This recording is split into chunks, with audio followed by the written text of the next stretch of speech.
1992. L'Ukraine lance un concours à idées international. Comment mettre en sécurité le site de Tchernobyl? Le temps est compté. Le sarcophage construit de mai à octobre 1986 autour du réacteur accidenté a été construit pour une durée de 30 ans. Le 18 juin 1993, Campenon Bernard SGE, qui deviendra Vinci Construction Grand Projet en l'an 2000, est déclaré vainqueur. Sa proposition, baptisée Résolution, prévoit de confiner l'ensemble du réacteur accidenté et de son sarcophage pour le démanteler. C'est la seule offre à avoir prévu un financement pour le projet. Pendant les 2 années qui suivent, Campenon Bernard SGE pilote le groupement Alliance qui réalise des études de faisabilité financées par la Commission européenne. C'est à cette période que la forme d'arche s'impose pour le confinement. Cette solution est unique au monde, par sa taille et ses nombreuses innovations. Pesant 3,5 fois le poids de la Tour Eiffel et pouvant abriter l'équivalent du Stade de France ou de la Statue de la Liberté, cette structure métallique mobile est la plus grande au monde. Cette solution d'arche mobile est doublement innovante, par ses méthodes de construction, évitant l'exposition aux radiations, et sa conception, garantissant une enceinte hermétique pour les 100 prochaines années. En novembre 1997, à l'initiative du G7, le Chernobyl Shelter Fund est créé. Abondé par des dons internationaux et administré par la Banque européenne de reconstruction et de développement, il compte aujourd'hui 28 membres. En 2004, sur la base des études de faisabilité, l'appel d'offres est lancé. Il porte sur la conception, la construction et la mise en service d'une arche, nouvelle enceinte de confinement, permettant le démantèlement ultérieur du sarcophage existant et du réacteur accidenté.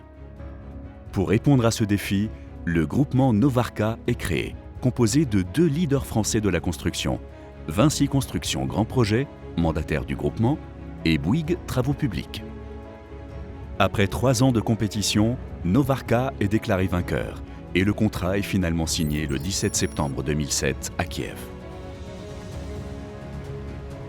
Dès le mois suivant, une centaine d'ingénieurs en France et en Ukraine est mobilisée pour démarrer les études. L'idée est de construire l'enceinte à 300 mètres du réacteur accidenté pour diminuer l'exposition aux radiations. Toujours pour diminuer cette exposition, le travail en hauteur est réduit au strict minimum.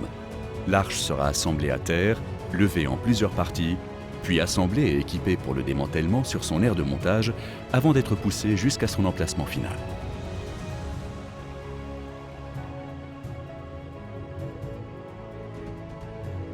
En 2009, les équipes de Novarka s'installent sur site et commencent le nettoyage et l'assainissement de l'aire de montage début 2010. Avril 2010, les travaux de terrassement démarrent pour installer les longues grines en béton sur lesquelles l'enceinte glissera lorsqu'elle sera poussée sur le réacteur accidenté. En février 2012, les premiers éléments de structure de l'arche, fabriqués et préassemblés en Italie, sont prêts pour le transport. 18 bateaux partent d'Italie et plus de 2500 camions se relaient pour acheminer les 36 000 tonnes de structure jusqu'à Tchernobyl. Entre novembre 2012 et octobre 2014, 6 opérations de levage se succèdent pour monter l'arche.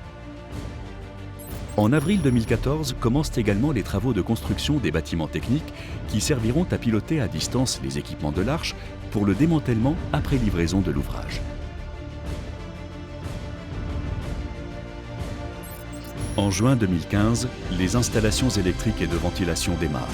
Pour empêcher la corrosion de la structure de l'arche, l'air entre les parois externes et internes est asséché et en légère surpression. Un volume de plus d'1 million de mètres cubes d'air à traiter, soit l'équivalent de 370 piscines olympiques. En novembre 2015, le premier des 2 ponts roulants sur lesquels seront fixés tous les engins de démantèlement est levé et fixé à plus de 80 mètres de hauteur. Finalement, le 14 novembre 2016, l'enceinte équipée est prête à être poussée à son emplacement final. Le 29 novembre, après les 327 mètres de poussage, l'arche est officiellement positionnée au-dessus du réacteur accidenté. 2017 sera consacré à l'installation de membranes hermétiques entre l'arche et le sarcophage et au test des équipements qui permettront le démantèlement. Depuis 2007, l'expertise des ingénieurs de Vinci Construction Grand Projet et de Bouygues Travaux Publics est à l'œuvre. Relayée par plus de 10 000 employés Novarca de près de 30 nationalités différentes qui ont porté ce projet au quotidien, avec le concours de nombreux sous-traitants et fournisseurs venus du monde entier pour concrétiser les ambitions des autorités ukrainiennes et de l'ensemble de la communauté internationale.